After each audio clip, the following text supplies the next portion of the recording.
Ang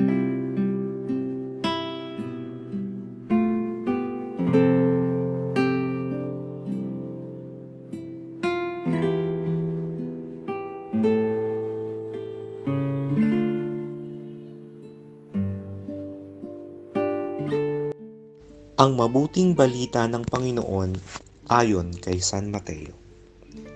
Noong panahong iyon, sinabi ni Jesus sa kanyang mga alagad ang talinhagang ito. Ang paghahari ng Diyos ay katulad nito. Lumabas ng umagang-umaga ang may-ari ng ubasan upang humanap ng mga manggagawa. Nang magkasundo na sila sa upa na 1 denaryo maghapon, sila'y pinapunta niya sa kanyang ubasan.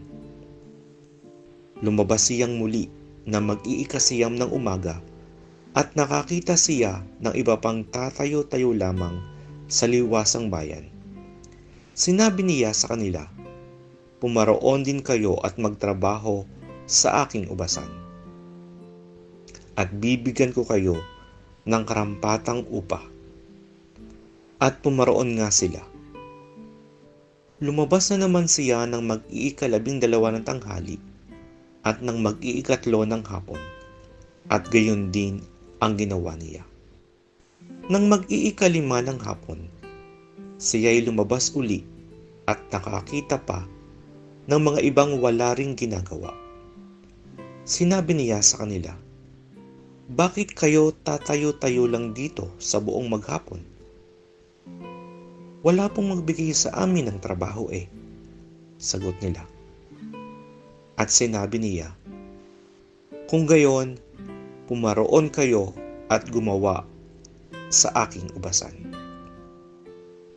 Pagtatakip silim, sinabi ng may-ari ng ubasan sa kanyang katiwala, "Tawagin mo na ang mga manggagawa at sila'y upahan, magmula sa huli hanggang sa buong nagtrabaho." Ang mga nagsimula ng mag-15 ng hapon ay tumanggap ng tag-1 denaryo. At nang lumapit ang mga nauna, inakala nilang tatanggap sila ng higit doon. Ngunit ang bawat isa'y tumanggap din ng 1 denaryo. Pagkatanggap nito, nagreklamo sila sa may-ari ng ubasan.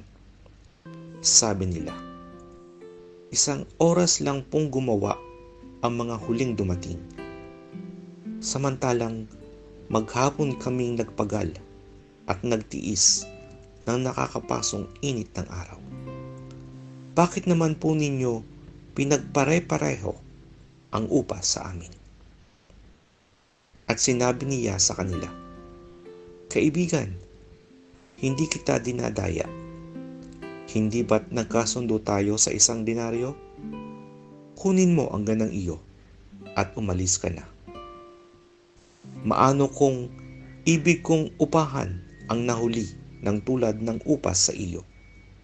Wala ba akong karapatang gawin ang aking maibigan sa ari-arian ko? O naiinggit ka lang sa aking kabutihang loob?" Kaya't ang nahuhuli ay mauuna, at ang nauuna ay mahuhuli. Ang mabuting balita ng Panginoon.